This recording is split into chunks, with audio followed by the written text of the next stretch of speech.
love. I don't know what that means, but you know what? I'm okay with it. You know exactly what that means. I'm very comfortable right now. RRQ HOSHI with the glue last pick. Let's see if they can replicate what the LID did and just zone out. But right now, US is carrying E-Dog. Oh my goodness, another bad piece should do it! No, he's good. No, Alright, okay, he fine, gets away. Gets quelled, shot, Sanguine Claw.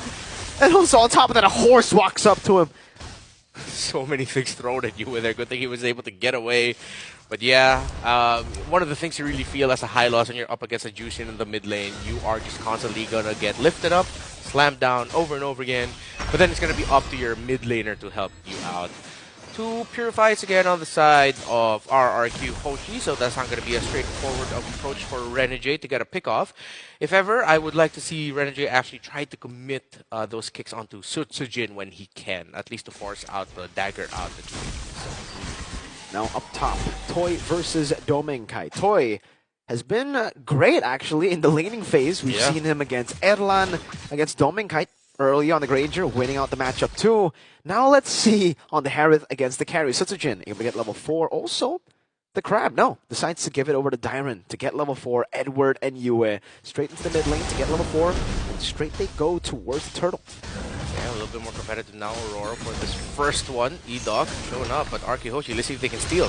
Renegade walks up with a Jikuno already. Rinse down with the bad impact, is constantly putting him down damage. Demon Kite able to go for the red tree. Now it's going to be E-Dog walking up Sanguine Claws to lock him down. E-Dog DOT takes the kill. First blood for Turtle.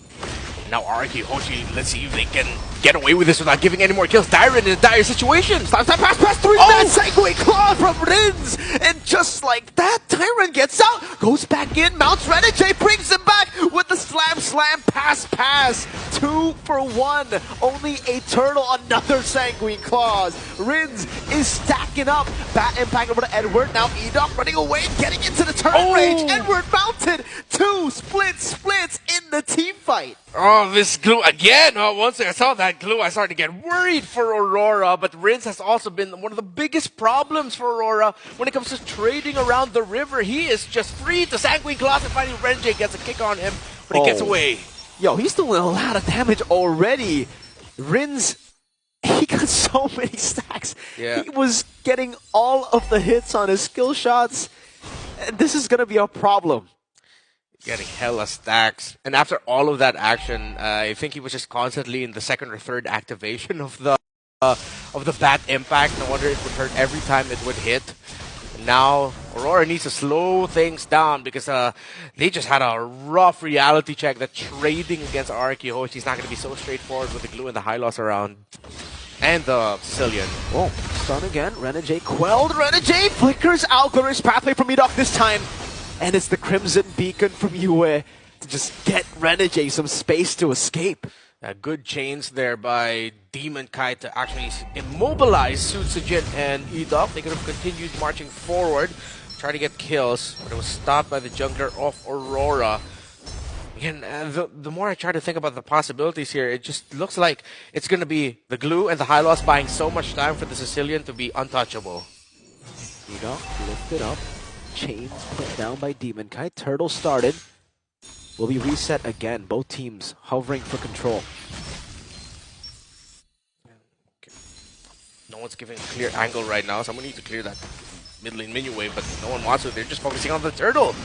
Down walks up, slam, pass. Edward goes over the flicker. Now Rin's caught in the bad spot. Has the Purify back up again. Pops in the bad piece. Is able to kite away. Renegade caught in the bad spot. Sanguine Claws. And the bad impact. Turtle reset. Sutsujin now walking back, blinking back again. Queller popped in. Edward still able to get some stacks down with the Infernal Pursuit. Now it's a Crimson Beacon, but the Sanguine Claws is still there. A kill over to E-Dog. Now next is Dyron.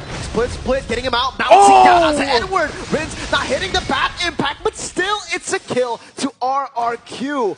Now another brawl. Ooh, Sanguine Claws dodged away from with the sword. Mid lane, it's a kick actually.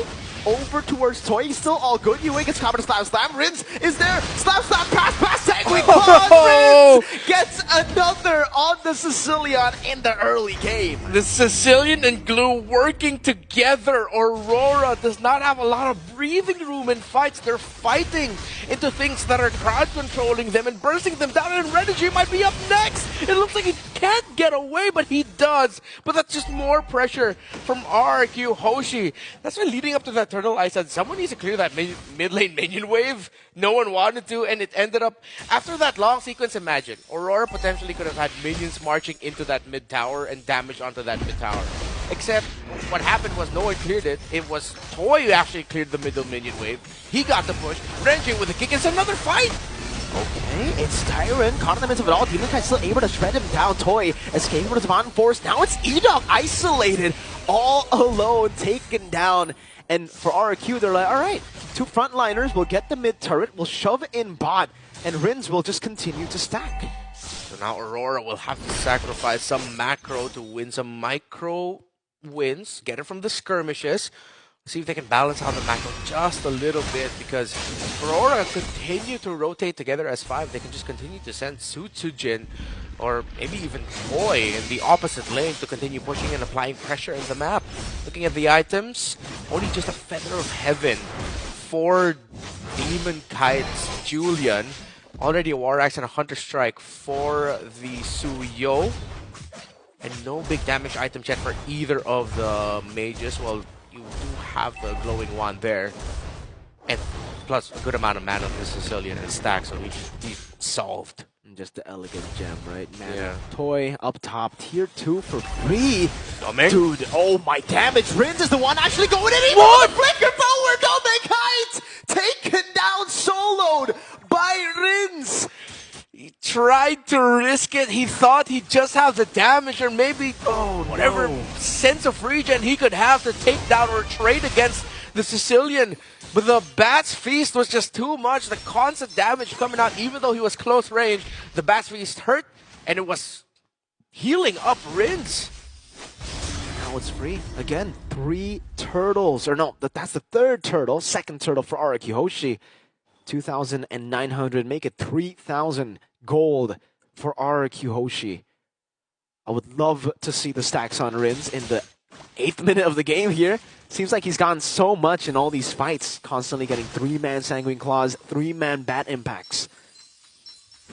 Aurora, what else can they do to turn things around? I mean, their sources of damage mean that even at the 5k deficit, there is a chance for them to turn things around with true damage coming in from the carry.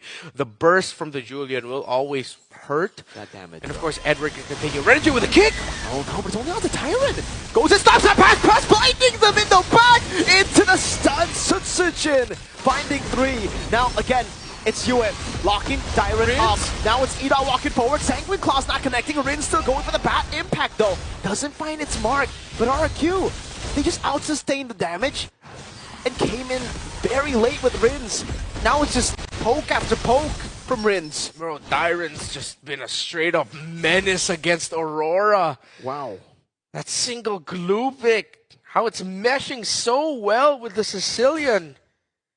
It's just devastating. Every time they see that glue, there's always a positive net trade for RRQ HOSHI. It's looking bleak here for Aurora. They get a kick. Edok falls. A 2-man Sanguine Claws. Domenkite this time, I don't think he's going to dash forward to try to pick up Rins. He's learned. He's learned from that one. I saw that earlier. I'm not going to do that again. But as the game goes to a later stage of the game, it's going to be harder for Aurora. RRQ. The Harith is going to scale. The Sicilian as well. Yeah. And as scary as a carry is in the late game, for Domeng, he's technically going to have to rely on Renergy to get kicks. Yeah. And there are 2 Purifies on both the carries. Yeah, for Renergy to get kicks, and for... Oh, another one? Stun over to Renergy, and just like that, that's mounts it. over. Sutsujin claims the kill with the Soul Severed. Now, goes for the stun. Yue, Crimson Beacon out with the blink. Oh, has to flicker out of the Sanguine Claw. Good commitment on the flicker. If he gave that to RRQ HOSHI, that would have been as good as game. But still, RRQ HOSHI would still get this Lord without a problem. The passives on the turrets are up there. That should be gone in just a bit. RRQ HOSHI, it's not endable, but it could be a very devastating push. Up top, Doming will be able to recall. Okay, he just commits it to go back. Yeah, the Sky Piercer 2 for UA just built up. I wonder if that's his second item? It should be third, right? No, I mean, looking at the timers. Yeah. Rose Gold Meteor for Demon Kite. A bit more sustained. You can see that bad impact. Landing onto Edward with the Sanguine Claws. Constant poke coming in from range. Now the Glorious Pathway to zone them away. Oh, another Sanguine Claws there. It's that's the Zaman Force used up by Toy. Still unable to crack the base open. Yeah, you could also see, though, Demon Kite does have the damage up there for him. That little trade he had with Suchijin, that was just Demon Kite and one turret hit and brought down Suchijin to 40%. So the Julian damage would not be a problem. Just how long can you survive the fight around the glue? Oh, from Edward, try to go for the skill 2 flicker. Ends up flickering straight into his demise. Purify out from Toy. Away from the Lantern Flare, Sutsujin up top. Trying to go get some more hits. It's again Sutsujin with the Queller on Renegade. Constant poke. And now they look for another wave in the mid lane. Bleak is an understatement. The lights have been almost completely snuffed out by the Kingdom. It's RRQ Hoshi. Now, Calculator was taking down the turrets. The next Lord, if they decide to just not push this and end it right here, should be the winner here for RRQ. 2 base turrets. RRQ will be happy with that. They stay disciplined. They move back. They've gotten an almost 10,000 gold lead at this point of the game. And for Aurora, they're just being suffocated in their base. Again, 2 games in a row, they decide to pick up the Cho, and RRQ Hoshi just responded with, again, 2 Purifies and having a very high impact EXP laner. 100% Edward has more impact now. Oh no, that's another one! Renegade gets caught, and there was not enough time to react. The flicker was there for Renegade, but he could not tap it. CC from Edoc, the slow with the Glorious Pathway, the instant burst from Toy and Rins too. You blink and you miss it. Yeah, every time RRQ Hoshi sees a member of Aurora, they do not blink, they kill. And it is a decisive kill every time. No roamer, no pick, just a Phobius. But Renegade's about to come back. Let's see if RRQ Hoshi will continue or wait for the next Lord. It looks like they're waiting. Dyron walking up, drop back with a Lantern Flare again. Dyron pops in the split. Doming deals some damage. Oh, actually, Crimson peeking forward, going for it. Renegade finding the kick as well. That's to be Edoc taken down. Doming Kite able to melt him down, but now it's Toy with the Zaman Force, picking 2 up. Only the Kites left to defend. Kited down, bad impact to take him out as a flicker forward from RRQ as they